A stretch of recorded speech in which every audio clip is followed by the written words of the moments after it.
sector and of those set of people.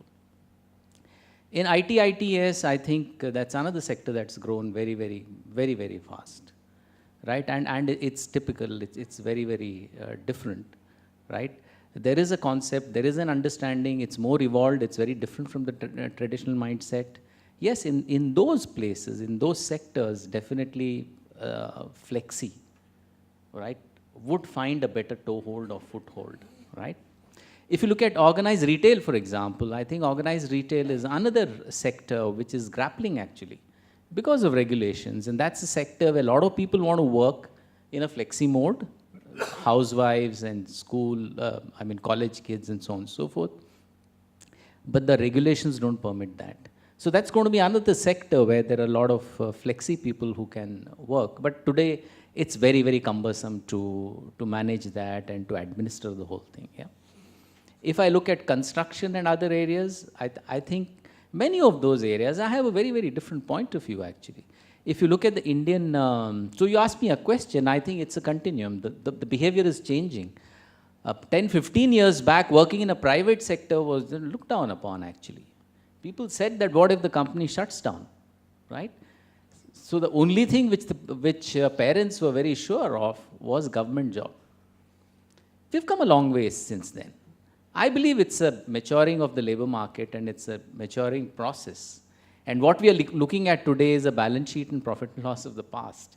If you go forward, I believe that there are many forces at work which will make it, within quotes, cool to do flexi. But having said that, I think it's not about it being aspirational.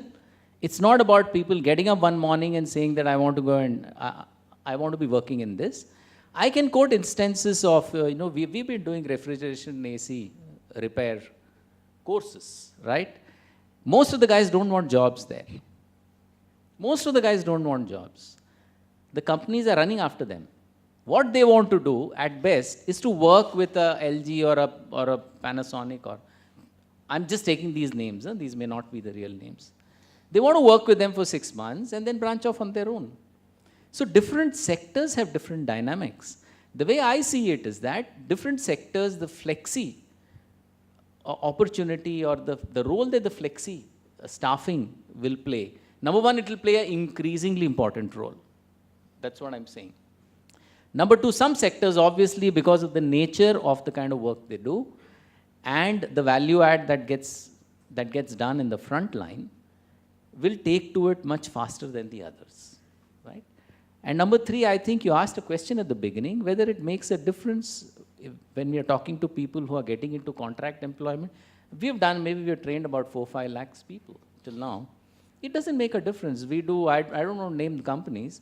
When we do training for people who are joining a financial services company, they are not joining that company. They are not on the rolls of that company.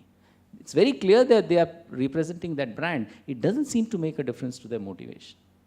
That's been this thing. I think it's about the engagement. It's about, one of the things that we always recommend is that please don't treat them different, because then they're representing the same brand.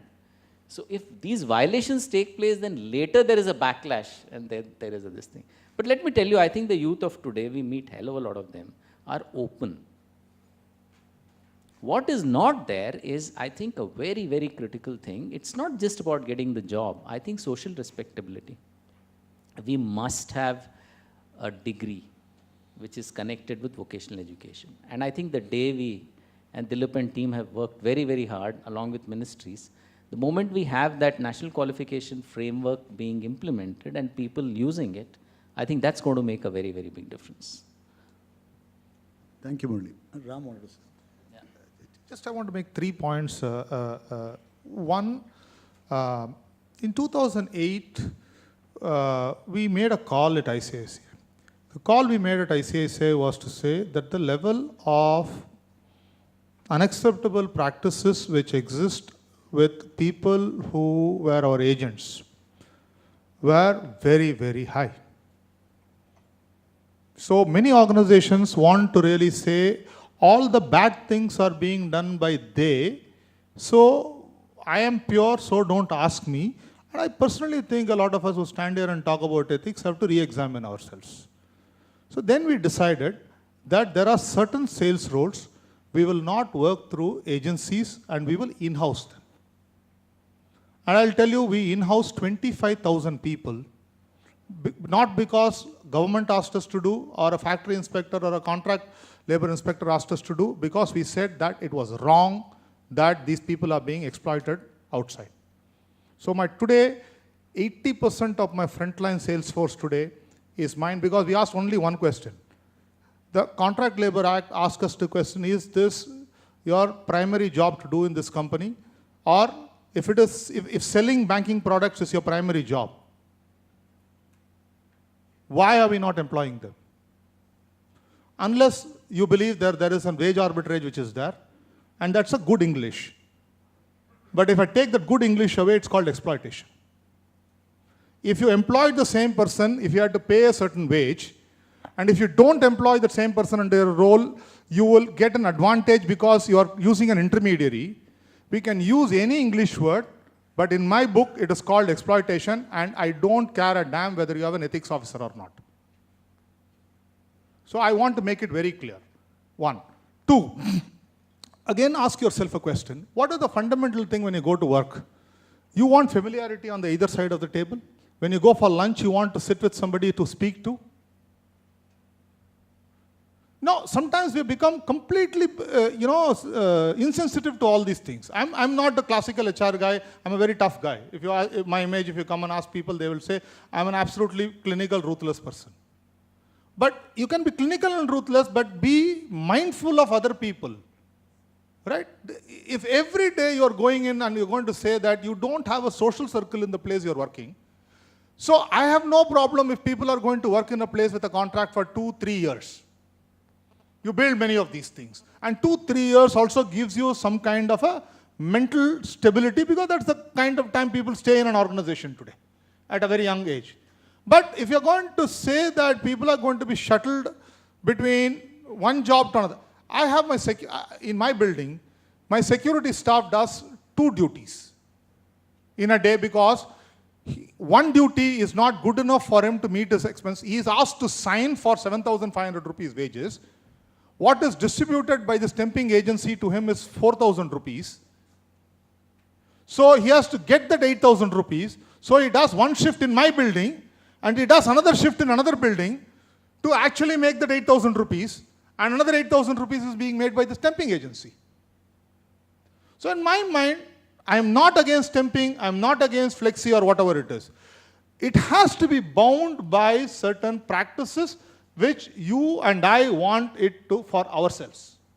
And if we don't do it, any amount of justifying free market, any amount of justifying market forces, I will not subscribe to it. Thank you, Ram. Ram, at the same time, staying with you because you have the mic, if you look at all these are problem situations, and yeah, ICICI can take a call, I'll insource, I don't trust anybody among the staffing companies, I'll back myself. But what is the solution? If we're really saying flexi is not cool, we all understand there are still nuances about that. And if you look at it is also a necessity at some places, because it's become necessity for organizations, And as we grow the economy, and probably many of them are saying we're creating jobs, or we're bringing more people to formal work, what do you think are the roles different people are going to play? Corporates, staffing companies, government? Anything that you want to say from a solution point of view to make it more acceptable? Sure. I'm saying fundamentally I did not say no temping. You heard me say 80% of the people, I still have temps. You will have to be clear about what is the volatility in your business, what is the side of the business in which you are unsure of. And to that level, I have a governance structure in my company which will ensure I'm employing this. And when I employ them, I do not wash my hands off the temping agency doing whatever it wants. Right? So I'm not arguing into the case by saying that everybody should be permanent, all that stuff. Or even if you give a contract, give a slightly longer term contract to these people. Give them a contract for 1 year. If you can't predict your business for 1 year, then you don't run those businesses. You have no place in the boardroom then. For 1 year, you don't have a view what your business is going to be. For 1 year, you cannot do a manpower planning.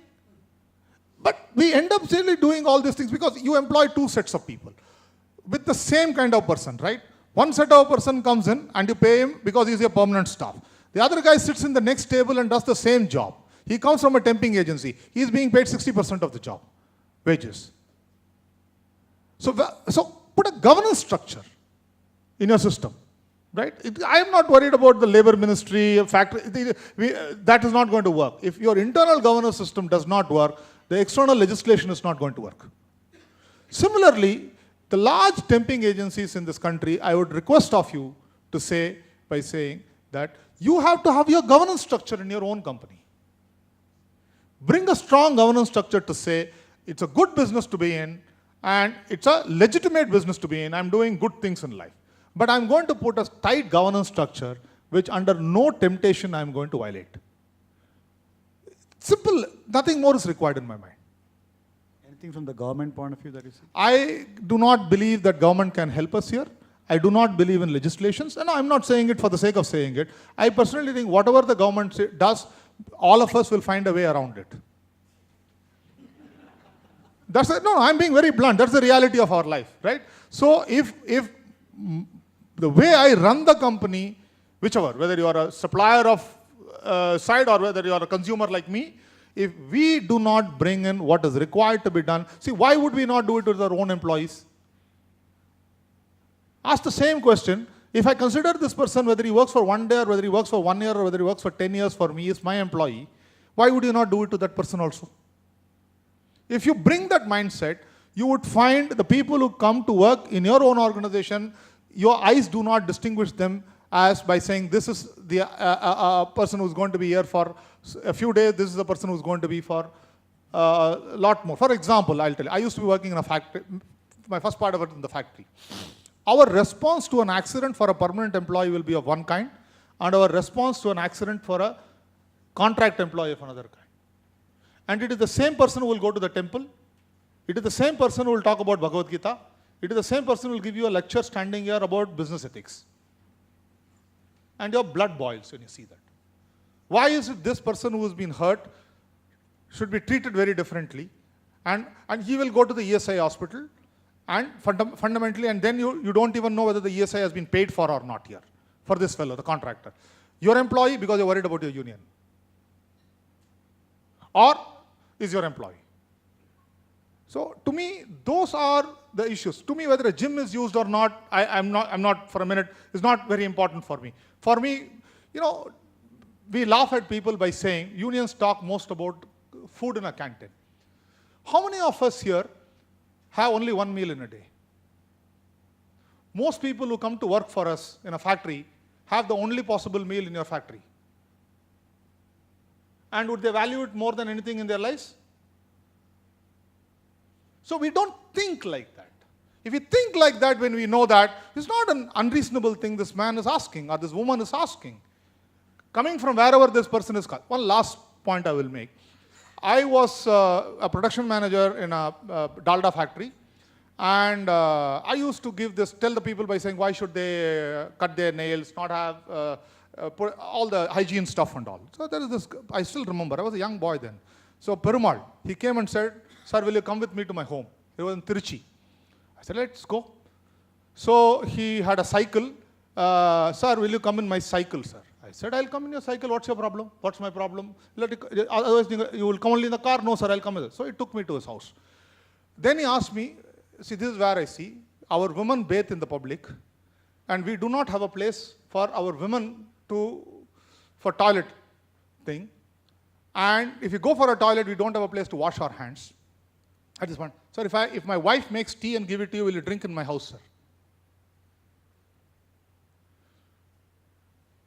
So then he taught me a lesson about by saying, if for a large part of my life I am living an unhygienic life, which it's not that he wants to live in an unhygienic life, and for a small part of the time when you bring me into the factory and you're teaching me hygiene, is not going to connect me. So he asked me, will Hindustan Lever, for this township, help us build toilets and help us build bathing places for our women? And then you'll see in your factory, everybody will bring hygiene, sir. So I'm making this, and we did that also. Thank you, Ram.